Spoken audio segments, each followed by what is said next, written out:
The Scandinavian scarf situation might be deeper than you think. Wake up guys, they're doing it again. First it was the lehenga, then it was the dupatta. Now they're trying to colonize the sari? Like, tell me that does not look like a sari. Hello. This is a sari. This is a sari. Like, how many times are you gonna reheat South Asian people's nachos over and over and present it as something new? South Asian culture is being looted in broad daylight and they're acting like it's an innovation. This is a dupatta. We did it first. This is not a Scandinavian scarf. We're talking thousands of years. The first dupatta traces back to Indus Valley civilizations, our region, one of the most ancient civilizations in the world. Western brands coming out with festival wear lines like this, giving zero credit to where it comes from, acknowledging nothing at all about it being South Asian inspired or influenced, is appropriation and erasure. It's no surprise. South Asian hate is the most acceptable form of racism. You can say anything about us and no one will bat an eye. This is why these brands think they can do this. This is rooted in racism, rooted in colonization, rooted because we are such cucks. What are we classifying this wedding guest vibe as? Because I'm literally so obsessed. Something about the vibe makes it so special. But like, what is this aesthetic called? It's like not Scandinavian summer wedding, but it's very European, effortlessly chic, I guess I would say. So you just had no ethnic friends, just like one type of friend, that's it, just one. Listen, all I'm saying is if you look at my profile picture, then you'll know that I've been on that Scandinavian scarf wave for a while and I was ahead of the curve before all of this stuff started blowing up. I think they need to invite me to the Met Gala or something. Hashtag TBE for the Met Gala 2030. But all jokes aside guys, today we are going to be doing a deep dive into the Scandinavian scarf controversy, which has been by far one of the most requested topics for me to discuss since starting this channel. And initially I didn't even know if this was something I wanted to cover just because I know barely anything about fashion or clothing. Like, I think the most fashionable thing I wear on a day-to-day is a pair of Air Force Ones and a Night Tech rep. Like, I'm not on that ASAP Rocky fashionista level yet. And also because at that time I was in the camp of people who weren't really clocking or paying attention to this whole thing, because we'd seen this happen before. Because last year on TikTok, a white woman who worked at a fashion company labeled South Asian clothing and dupattas as classy and European, and obviously we saw the whole fallout with that, where we had brown women wearing lehengas and cultural clothing and reclaiming the clothing which was misrepresented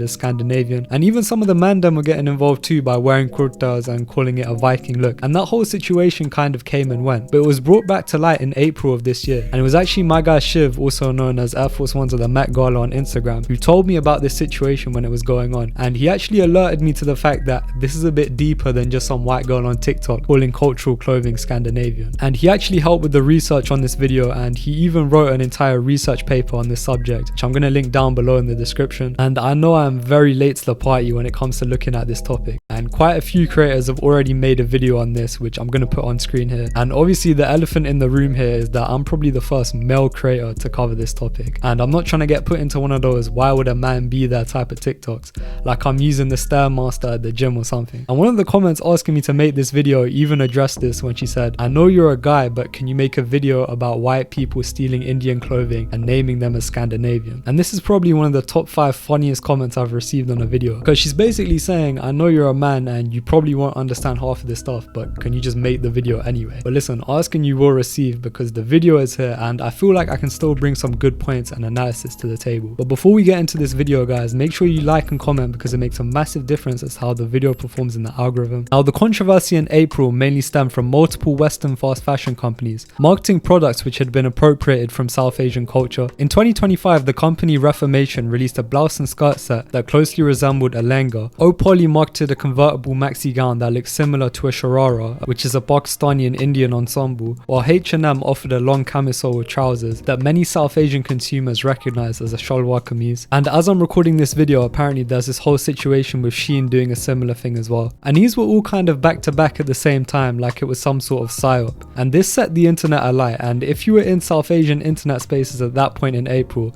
then you'll know that this thing was like Drake in 2018. You couldn't escape it at all. And with this situation, there were two types of reactions. One was the reaction of people who were condemning these companies and making videos essentially explaining why this wasn't right and why we need to be aware of this. Whilst the other reaction was the camp of people who were South Asian or from other different races saying that this isn't that deep, we got bigger things to worry about and cultural appropriation isn't real. And I'm going to explain this reaction later on in the video. Spoiler alert, I don't think this is the correct reaction to have, but the first group of people had obvious problems with these brands because they were essentially selling clothes which clearly had South Asian influences, but South Asia wasn't being mentioned at all or given the credit. And in particular, South Asian fashion designers weren't consulted in the making of these pieces, and they weren't able to collaborate with these big companies whilst they were actively profiting off of South Asian garments. So obviously they missed out on a hefty bag. But aside from money, because obviously even though that is important, there was an issue here that was much deeper on an emotional level. And even though this might sound a bit cringe to say, but a lot of people felt like this isn't just fashion or clothes, that there's actually a deeper historical and sentimental value to some of these pieces. If you're coming on this app asking brown women if you can wear our cultural attire, the answer is no. Not only have brown women suffered and been looked down upon for wearing cultural attire, both in Western countries and in their own countries, it goes all the way back to colonization. And I don't think people understand how deep it actually is, because brown women actually fought to wear our cultural attire every single day. And I feel as if the desire to want to wear it is just weird and entitled. Why would you want to wear something that doesn't represent you? And there was also this one TikTok about how the dupatta was the symbol of resistance for women during colonial periods, and women had to actually fight to even wear this article of clothing, which basically reinstates the point that this isn't just some random fabric. And not recognizing the history behind it is very significant in this situation, and it actually ticks off one of the key elements of cultural appropriation, which is obviously a massive issue and large trend in fashion, where dominant cultures like Western ones adopt elements from marginalized communities without proper attribution and recognition. And this one scholar explains that appropriation often involves cherry-picking aspects of an oppressed culture without consent, recognition, or compensation. And this idea of cultural appropriation gets worse when you realize that these same clothes which are now being used for profit and in a positive way for these companies are the same clothes which South Asians used to get bullied for. Because I saw multiple TikToks from South Asian women talking about how they used to get bullied in school for wearing a traditional suit and how people would mock them for wearing it outside. And it really goes back to this idea of how it's not just clothing and it's a bit deeper than that. And I do think that these companies were rightfully condemned for trying to culture wash and erase the history behind the clothing. But in terms of our community's response to this whole situation, I just want to say that we stood on business when addressing this. So shout out to anyone who made a TikTok or a response video, because it definitely let people and these brands know that our cultural heritage is important and it shouldn't be played with. And you know how I was saying that there were two reactions to this whole thing? I'd say that this was about 90% of the reactions. And the fashion rental company involved in the original video issued an apology within days, and Reformation later acknowledged South Asian influences in their designs. But even though we made these companies apologize, you kind of have to question how much of an impact this will actually make in the fashion industry. And obviously this isn't the first time that South Asian culture has been appropriated. I mean, we've seen it with yoga, which literally comes from ancient Indian and Hindu culture and texts. Like, it didn't originate in Beverly Hills when Becky and Amy decided to start their own yoga studio and sell wellness products like branded yoga mats and namaste t-shirts. And I can already tell that some people in the comments are going to be annoyed that I even made that joke. And some South Asians might even ask, well, why are we gatekeeping our own culture? Why can't we let other races do yoga or wear our cultural clothes? Not everything is cultural appropriation. Now, this is the response that the second group of people had to the Scandinavian scarf situation, and quite a few of these people are South Asian themselves. Now, obviously, there's nothing wrong with appreciating another culture, and I even remember at my cousin's wedding a few years ago, there were black people and white people there wearing kurtas and lengas, and obviously you show that type of thing love because they clearly made an effort to pull up to the wedding like that, and we love a trial. But I feel like here, people are wearing these clothes to fit some sort of aesthetic that they have in their head, and there's also certain parts of the culture which aren't meant to be shared and definitely not used for profit and passing off as your own, especially if you don't understand the social contributions or traditions that have been sacrificed for that type of clothing. And there should be some level of exclusivity with cultural items like the dupatta. And I'll give you an example. Like, I love boxing, and currently Alexander Usyk is the heavyweight champion of the world, and he has multiple belts for his achievements in the sport. Now, if I decided that I was going to make a replica of that belt and pass it off as my own and act like I'm the heavyweight champion of the world when clearly I'm not, then that would just be disrespectful to the sport of boxing, and I'd get mocked ruthlessly for that, even though we already have clowns like Jake Paul doing that type of thing routinely. And I feel like it's the same kind of dynamic going on here. And this whole idea of gatekeeping is a funny one to me, because would it be the same rule the other way around? And I think there is a double standard when it comes to brown people and also other minorities in general. And we know that cultural appropriation exists in other communities, like how people profit from Japanese culture all the time by wearing kimonos, and how people profit from African culture.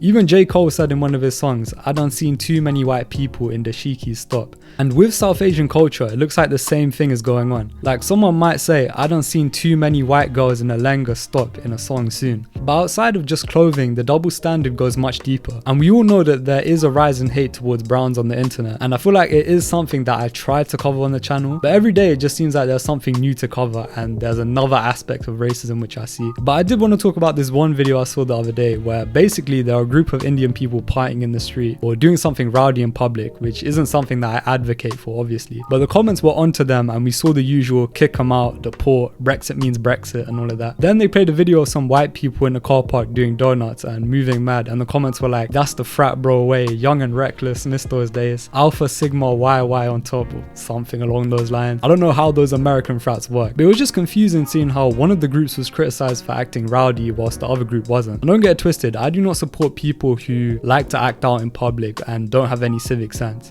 Like, we see all the posts in Canada about the streets being a mess in Brampton and all of that, and it's like, come on, we need to fix up a little bit. But it can't be one rule for South Asians whilst the other group doesn't get held accountable. I mean, where do you think the term white boy wasted comes from? If it's white people doing it, then it's acceptable, but if it's something brown, then immediately it's placed under a lot more scrutiny. And that's literally what's happening with the clothing. And a lot of people have made this point before, but if something is white and European, then it's seen as coming from a more clean or pure culture, while if it's brown, then it's dirty and it's a culture which shouldn't be accepted, which is the sad reality of not just the clothing industry, but also how people treat our food or cultural practices. Like, if it's not white, then it's not right. Okay, that statement was crazy work, not gonna lie, but you get what I'm trying to say. And I have seen a lot of people basically put non-South Asians on a blacklist when it comes to wearing cultural clothing. Now, personally, I don't know if I would go that far, because obviously people can wear what they want, and maybe non-South Asians tapping into the culture is a good thing. And a lot of people say that the Japanese are very good at sharing their culture, and they don't believe in this whole idea of cultural appropriation. And someone was explaining to me that it's like when you put your boy onto a new show which you've been telling him to watch for a while, and he actually likes it. And I feel like I have had that happen, where I put the guys onto some Indian food which isn't just naan and butter chicken, bro. And we've all seen those groups of Indians who have that non-Indian friend who embraces the culture and respects it, and we definitely should encourage that type of thing more.